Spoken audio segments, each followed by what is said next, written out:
Welcome to the Museum of Aquarium and Pet History. It's February 2026. Those of you that are in Texas all the way up to Florida, up to the New England states, stay safe. I know there's a huge blizzard that is coming in, and my son who's in New York said there's a lot of snow, a ton of snow.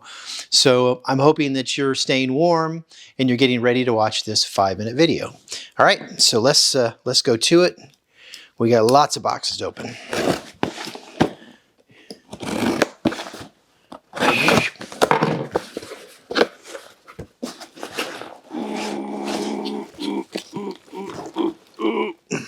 Definitely not a bird cage.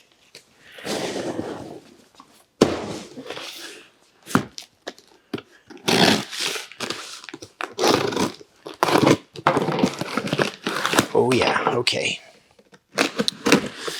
This year we are going to do a video going through the history of piston pumps.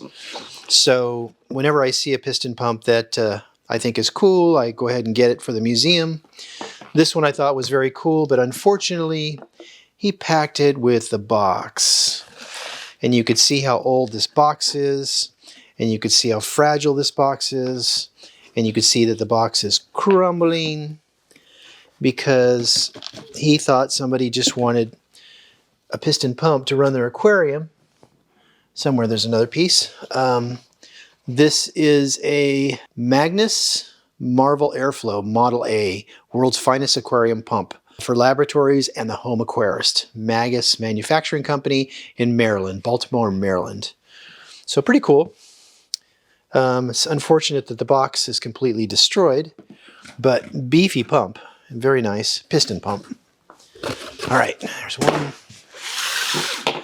This is from a buddy of mine, Chad, and he is in Wisconsin.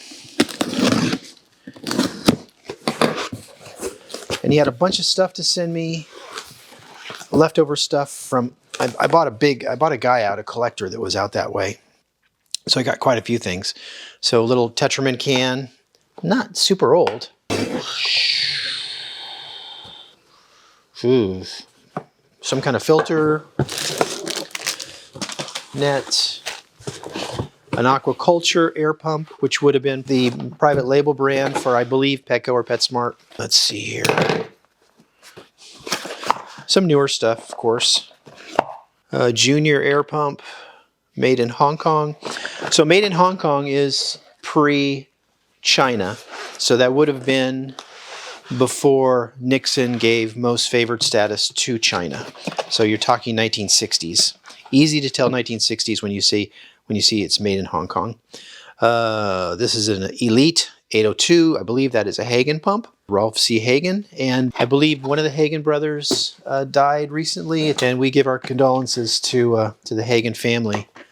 I actually had planned, after I had interviewed Ralph Jr., I planned on interviewing his two uncles. But, you know, time and everything, time got ahead of me, and I didn't get a chance, and now one of them has passed, so I'm very sad about that. Wardley's Snail away. Lots of companies got sued for doing insecticides. This is controlled by the EPA.